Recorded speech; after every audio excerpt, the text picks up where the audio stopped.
Hi friends, எல்லாருக்கும் வணக்கம். இந்த வீடியோ ரொம்பவே யூஸ்ஃபுல்லான விலாக் தான். எப்பவும் போல் கிச்சனை பற்றி ஒரு சின்ன ஆர்கனைசேஷன் ஐடியாஸ் தான். அதோட பருப்பு பொடியையும் ஷேர் பண்ணியிருக்கிறேன். வீடியோக்குள்ளே போகிறதுக்கு முன்னாடி இந்த வீடியோ பார்த்துட்ருக்கவங்களுக்கும் என்னை இது வரைக்கும் சப்போர்ட் பண்ணவங்களுக்கும் ரொம்ப ரொம்ப நன்றி. வீடியோ பிடிச்சிருந்தா கண்டிப்பாக லைக் கொடுக்க மறந்துடாதீங்க. அதோட உங்கள் ஃப்ரெண்ட்ஸ் அண்ட் ஃபேமிலிக்கும் ஷேர் பண்ணுங்கள். மறக்காமல் நம்ம சேனலையும் சப்ஸ்கிரைப் பண்ணுங்கள்.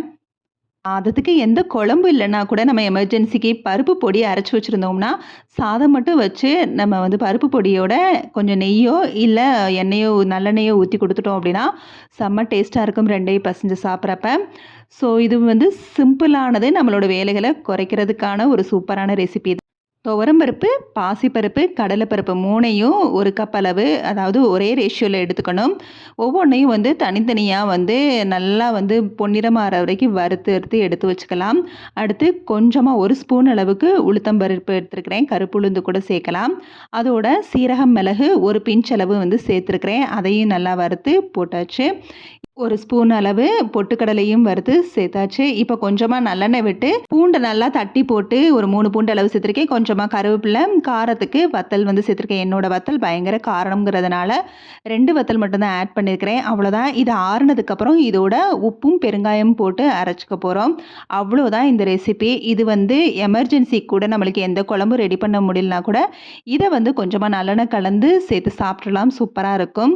அதுவும் அப்பளம் சைடிஷாக அதெல்லாம் இருந்துச்சு அப்படின்னா செம்ம டேஸ்ட்டாக இருக்கும். நிறையவே நம்மளே அறியாமல் நிறைய சாப்பாடு இறங்கும். அதுவும் சாதம்லாம் சூடாக இருந்தால் சொல்லவே வேணாம், அவ்வளோ டேஸ்ட்டாக இருக்கும். ஸோ இவ்வளோதாங்க பருப்பு பொடி. இதை அரைச்சி வச்சிட்டோம்னா நம்மளுக்கு சம்டைம்ஸ் இது ரொம்பவே ஹெல்ப்ஃபுல்லான ஒரு டிஷ் தான். அடுத்ததாக ரொம்ப ரொம்ப முக்கியமானது, நம்ம கிச்சன் ஆர்கனைசேஷனில் இப்போ நிறைய பேர் கான்சன்ட்ரேட் பண்ணுறோம். அதில் மெயினாக நம்ம மொத்தமாக நம்மளால் ஆர்கனைஸ் பண்ணுறதுக்கு நிறைய செலவழிக்க முடியாது. பிகினிங்கில் நான் இந்த மாதிரி சில விஷயங்களை ஆர்கனைசருக்காக யூஸ் பண்ணேன். இந்த மாதிரி அட்டை பாக்ஸ் கிடைச்சா போதும், இதை வச்சு நம்ம நிறைய ஆர்கனைசர் வச்சுக்கலாம். இதில் நான் சார்ட் அட்டை தான் ஒட்டியிருக்கிறேன். இதில் நம்ம வால் ஸ்டிக்கர் கூட இதில் ஒட்டிட்டோம் அப்படின்னா செம்மையாக இருக்கும். அது ஒரு நல்ல ஆர்கனைசராக ஆயிரும். இதில் நம்ம என்னென்ன ஆர்கனைஸ் பண்ணணும்னு நினைக்கிறோமோ அது பூரா ஆர்கனைஸ் பண்ணலாம். பார்த்திங்கன்னா இடமும் நம்மளுக்கு ரொம்ப அடைக்காது, கழிச்சு போட்ட மாதிரி இருக்காது. ரொம்பவே பார்க்கவும் லுக்காக இருக்கும். நம்மளுக்கு எந்த பேப்பரு, ஏதாவது ஒரு கலர் ஷீட் ஏதாவது எது கிடைச்சாலும் அந்த பாக்ஸில் ஒட்டி விட்டுட்டு, இது நான் இரும்பு கடாய் தான் வைக்கிறதுனால அடியில் டிஷ்யூ போட்டு காமிச்சிருக்கிறேன். ஸோ இந்த மாதிரி ஆர்கனைஸ் பண்ணிக்கலாம். இது ஃபுல்லாக நான் கலர் ஷீட்டு தான் வச்சுருக்கேன். குழந்தைங்க நம்ம கிட்ஸுக்கு ஏதாவது கலர் பேப்பரில் செஞ்சு கொடுப்போம். அதையும் நம்ம எடுத்து வச்சு அதையும் கீழே நீட்டாக விரிக்கிறப்ப ரொம்பவே பார்க்க அழகாக இருக்கும். ஸோ நம்மளுக்கு ஆர்கனைசர் நம்மளால் ரொம்ப காசு போட்டு வாங்க முடியலனா கூட கிடைச்சதை ஆர்கனைசராக இந்த பாக்ஸ் எல்லாம் நம்மளுக்கு ஃப்ரீக்வெண்ட்டாக நிறையவே கிடைக்கும். எனக்கு இந்த மாதிரி பாக்ஸ் கிடைச்சாலே நான் ஸ்டோர் பண்ணி வைப்பேன். இந்த மாதிரி பண்ணி வச்சா நம்ம பிளேட்டை ஆர்கனைஸ் பண்ணி வைக்கலாம், கரண்டியெல்லாம் ஆர்கனைஸ் பண்ணி வைக்கலாம். அப்புறம் சின்ன சின்ன டப்பாலாம் குழம்புக்காக நம்ம ஸ்கூலுக்கு இல்லை ஆஃபீஸ்க்கு பாக்ஸ்களை வச்சு கொடுக்குறப்ப குட்டி குட்டி டப்பாலாம் நிறைய வச்சுருப்போம். அது அங்கங்கே சும்மா வச்சுட்டோம் அப்படின்னா கலைஞ்சு போயிருக்கும். அதுக்கு பதிலாக இந்த மாதிரி பாக்ஸ்குள்ளே நம்ம போட்டு வைக்கிறப்ப எல்லாமே நம்ம தேடுற நேரத்தில் இல்லாமலாம் போகாது. அந்த பாக்ஸ்குள்ளே தான் அது இருக்குங்கிறது நம்மளுக்கும் தெரியும். ஸோ அதில் ஆர்கனைசராக ஒரு பாக்ஸ் மாதிரி யூஸ் பண்ணி அந்த சின்ன சின்ன டப்பாலாம் அதில் போட்டு வச்சு நம்ம எடுத்து வச்சா நீட்டாகவும் இருக்கும். பார்க்க எந்த ஒரு பாக்ஸும் தொலையவும் தொலையாது. அதே மாதிரி இந்த மாதிரி அட்டையெல்லாம் நான் பாக்ஸ், நம்ம வாட்டர் பாட்டில் இதெல்லாம் வாங்குறப்ப வெளியில் பாக்ஸ் இருக்கும். அந்த பாக்ஸ் எல்லாம் நான் எடுத்து சேவ் பண்ணி தான் வச்சுருக்கேன். பார்த்தீங்கனாலே தெரியும், பேண்ட்ரிக்காக பாட்டில்லாம் வாங்குவோம், அதுக்கெல்லாம் அட்டை கொடுப்பாங்க. அதையும் நான் எடுத்து நிறைய இன்னுமே வச்சுருக்கிறேன். ஸோ ஒரு அட்டை ஏதாவது டேமேஜ் ஆனால் கூட நான் சேஞ்ச் பண்ணுறதுக்காக. இது எதுக்காக அப்படின்னா நம்மளுக்கு அப்படியே அடுக்காக இருக்கிற மாதிரி இருக்கும், பார்க்கவே நல்லா நீட்டாக இருக்கும். இந்த அட்டை பார்த்தீங்கன்னா நான் ஆல்ரெடி ஒரு வீடியோவில் காட்டியிருப்பேன். இது அட்டை தான். எனக்கு இதுக்கு தகுந்த மாதிரி ஆர்கனைசர் கிடைக்கல. இந்த இடம் ரொம்ப கிளம்ஸியாக இருந்துச்சு. இந்த அட்டையை இந்த இடத்துல செஞ்சு வச்சோன்னே இந்த இடமே எனக்கு நீட்டாக ஆயிடுச்சு. ஸோ அதனால் இந்த அட்டை பாக்ஸ் நம்மளுக்கு செப்பல் கொடுப்பாங்க. இதெல்லாம் காஃபி கப்ஸ்க்கு வாங்கினது, இது வாட்டர் பாட்டில் வாங்கினது, இதெல்லாம் நம்மளை எந்த மாதிரி நம்ம ஆர்கனைஸ் பண்ணணும்னு நினைக்கிறோமோ அந்த மாதிரி ஆர்கனைஸ் பண்ணி வைக்கலாம்.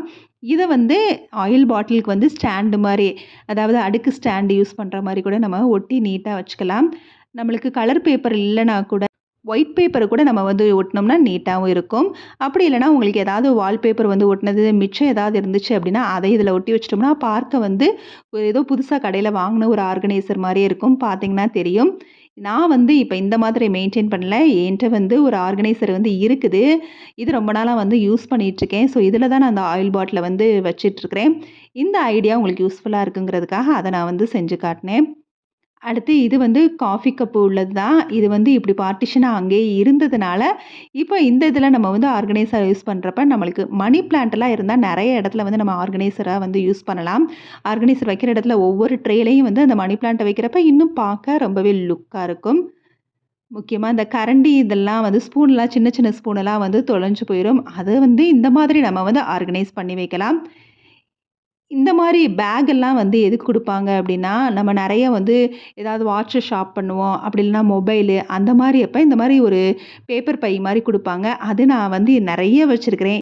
கிச்சனுக்கு மட்டும் இல்ல இந்த அட்ட பாக்ஸ் எல்லாம் வந்து சார்ஜரு, அப்புறம் பட்ஸு, மெடிசனு அப்படி இல்லன்னா நம்ம வந்து ஆர்னமெண்ட்ஸு நம்ம பவுடர் அடிக்கிறப்ப வளையலு அந்த மாரி பாக்ஸ் எல்லாத்துக்குமே இந்த அட்ட பாக்ஸ வந்து நம்ம யூஸ் பண்ணலாம். அப்படி இல்லன்னா கூட கிச்சனுக்கு வந்து இதெல்லாம் வந்து ஸ்வீட்டு, அப்புறம் மஷ்ரூமு, பேபி கார்ன் இந்த மாரிலாம் வாங்குறப்ப இந்த மாரி டப்பாலாம் குடுப்பாங்க. இதையும் நம்ம ஆர்கனைசரா யூஸ் பண்ணலாம். இந்த மாரி பெரிய பெரிய பாக்ஸ்லாம் வந்து ஹோட்டல்ல குடுப்பாங்க. இதுதான் நான் வந்து கிச்சன்ல வந்து டஸ்ட்பினா வந்து யூஸ் பண்ணிட்டுருக்கிறேன். இது வந்து கொஞ்ச நாளுக்கு அப்புறம் வந்து மாத்தி விட்டு வேற டஸ்ட்பின் மாரி வச்சுக்குவேன். இந்த மாரி நான் நெறைய வந்து இதையும் வந்து நான் எடுத்து வச்சிருக்கிறேன். ஸோ ஆர்கனைஸ் பண்ண நெறைய செலவு பண்ணி தான் நம்ம எதுவுமே பண்ணணும்னு கிடையாது. நம்மகிட்ட கிடைக்கிற பொருள வச்சு சூப்பரா ஆர்கனைஸ் பண்ணலாம்.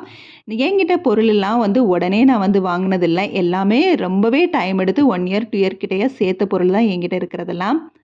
அடுத்ததா பிரஸ்டீஜ் ராயல் இந்த கேஸ் ஸ்டவ் பத்தி தான் ஒரு சிஸ்டர் ரிவ்யூ வந்து கேட்டிருந்தாங்க. அவங்களுக்காகவே ஸ்பெஷலா வந்து நான் போட்டிருக்கிறேன். இத விட ரொம்ப அட்வான்ஸாலாம் இப்போ வந்து ஸ்டவ் இருக்கு. பார்க்கவும் அழகா இருக்குது. ஆனா, அதெல்லாம் எனக்கு எடுக்க வந்து பிடிக்கல. அந்த அளவுக்கு இந்த ஸ்டவ் எனக்கு ரொம்ப ரொம்ப பிடிக்கும். 3 அடுப்பு தான். ரொம்பவே கம்ஃபர்டபுளான ஒண்ணது. இது எடுத்து கிட்டத்தட்ட ஒரு 15 இயர்ஸ்க்கு மேல இருக்கும். ஸோ ரொம்பவே வந்து ஒர்த்தானது.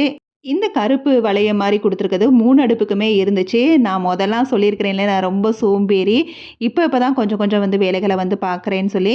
ஸோ அப்போ வந்து சோம்பேறியா இருந்ததுனால, இந்த வளையத்த கூட கழுவுறதுக்கு எனக்கு சோம்பேறி பட்டுட்டு, இத வந்து அங்கங்க எடுத்து வச்சுட்டு, அத எடுத்து ஃபுல்லா ரிமூவ் பண்ணிருவேன். ரிமூவ் பண்ணிட்டு தான் வந்து யூஸ் பண்ணேன். அத வேற வாஷ் பண்ணணுமேன்னு சொல்லி, இப்படி செஞ்சதுனால மிச்சம் 2 எங்க போச்சுன்னே எனக்கு தெரியல. அதனால இப்ப எதுவுமே நான் வைக்கிறதில்ல. கூட இந்த சின்ன வந்து ஸ்டாண்டும் குடுத்துருக்குறாங்க ஸ்டவ்வுக்கு. இது எதுக்கு அப்டின்னா, நம்ம சின்ன சின்ன கிண்ணங்கள கூட நம்ம வச்சு இதில வந்து சூடு பண்ணிக்கலாம். ஸோ ரொம்பவே கம்ஃபர்டபுளான ஒரு ஸ்டவ். நாங்க வாங்குறப்ப அரவுண்ட் ஒரு 5000க்குள்ள இருக்கும். இதுவரைக்கும் ஒரு 2 டைம்ஸ் மட்டும் கொஞ்சமா அடுப்பு எரிஞ்ச மாரி ஒரு 2 ஸ்டவ்ல இருந்துச்சு.